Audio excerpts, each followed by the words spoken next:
Sigmund Freud was an Austrian neurologist and the founder of psychoanalysis, a clinical method for treating psychopathology through dialogue between a patient and a psychoanalyst. The most famous quotes and sayings by Sigmund Freud. One day, in retrospect, the years of struggle will strike you as the most beautiful. Being entirely honest with oneself is a good exercise. Most people do not really want freedom, because freedom involves responsibility, and most people are frightened of responsibility. Being entirely honest with oneself is a good exercise. Unexpressed emotions will never die. They are buried alive and will come forth later in uglier ways. We are never so defenseless against suffering as when we love. He that has eyes to see and ears to hear may convince himself that no mortal can keep a secret. If his lips are silent, he chatters with his fingertips. Betrayal oozes out of him at every pore. Out of your vulnerabilities will come your strength. Where does a thought go when it's forgotten? Religious doctrines are all illusions, they do not admit of proof, and no one can be compelled to consider them as true or to believe in them. It is impossible to escape the impression that people commonly use false standards of measurement, that they seek power, success and wealth for themselves and admire them in others, and that they underestimate what is of true value in life. A woman should soften but not weaken a man. In so doing, the idea forces itself upon him that religion is comparable to a childhood neurosis, and he is optimistic enough to suppose that mankind will surmount this neurotic phase, just as so many children grow out of their similar neurosis. Everywhere I go I find a poet has been there before me. In the depths of my heart I can't help being convinced that my dear fellow men, with a few exceptions, are worthless. Whoever loves becomes humble. Those who love have, so to speak, pawned a part of their narcissism.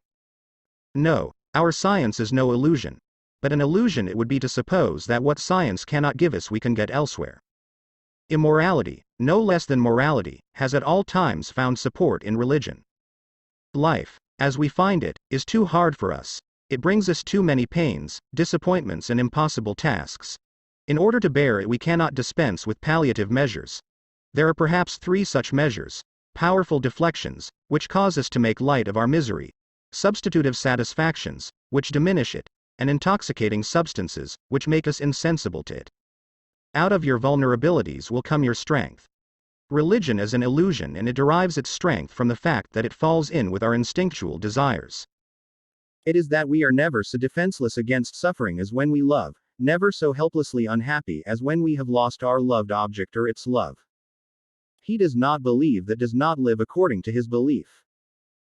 The virtuous man contents himself with dreaming that which the wicked man does in actual life. The behavior of a human being in sexual matters is often a prototype for the whole of his other modes of reaction in life. Where the questions of religion are concerned, people are guilty of every possible kind of insincerity and intellectual misdemeanor.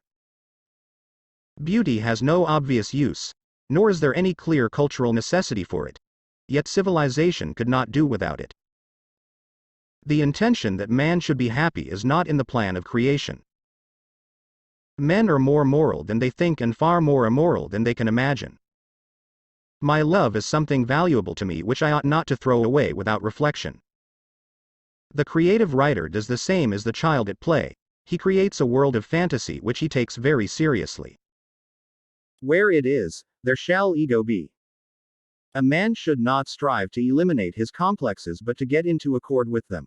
They are legitimately what directs his conduct in the world. Poets are masters of us ordinary men, in knowledge of the mind, because they drink at streams which we have not yet made accessible to science.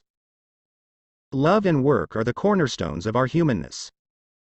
A love that does not discriminate seems to me to forfeit a part of its own value, by doing an injustice to its object, and secondly, not all men are worthy of love. Neurosis is the inability to tolerate ambiguity. When a love relationship is at its height, there is no room left for any interest in the environment. A pair of lovers are sufficient to themselves. How bold one gets when one is sure of being loved. Men are strong so long as they represent a strong idea, they become powerless when they oppose it. Smoking is indispensable if one has nothing to kiss. The ego is not master in its own house.